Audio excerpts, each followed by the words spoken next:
Welcome to the Level 1 Financial Reporting and Analysis Summary video series. This video is a summary of the reading on Accounting Shenanigans on the Cash Flow Statement. So just a few basic points here. The whole reading is summarized on this one slide.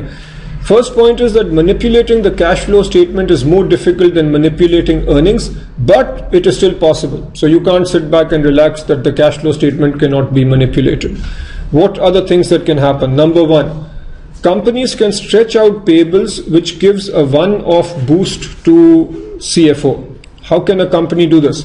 Now, actually, before we talk about how, this act of stretching payables or taking more time to pay suppliers might be prudent cash flow, where a company is trying to conserve cash, or the company might simply be struggling. This strategy is not sustainable and suppliers might tighten credit. An analyst should keep an eye on days sales payable. So this is a ratio that we talked about. If this ratio is going up, that means that perhaps a company is stretching payables.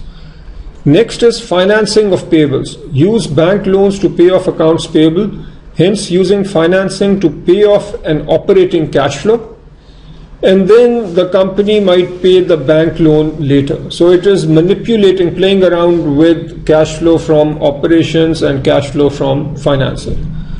The third is securitization of receivables. So a company bundles together its receivables and sells off the receivables. Since it's considered a sale, that might boost the CFO, but this is only a one-time gain.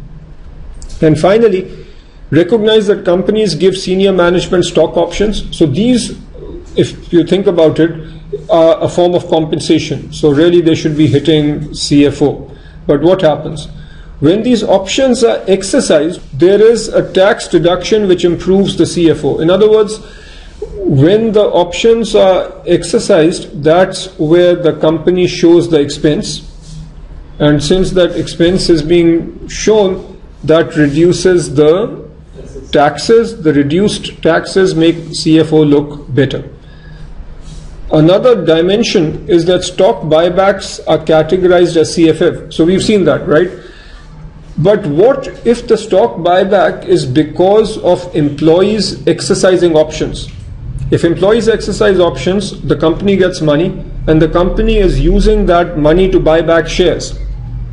Then ideally, that transaction should be shown as CFO and not as CFF. If you found this lecture helpful, then I'll be very grateful if you can do three things for me. Number one, like this video. Number two, like my Facebook page. And number three, visit analystforum.com and there add my logo to your studying with profile. You can see this slide for help on how to do that. Thank you very much and good luck with your studies.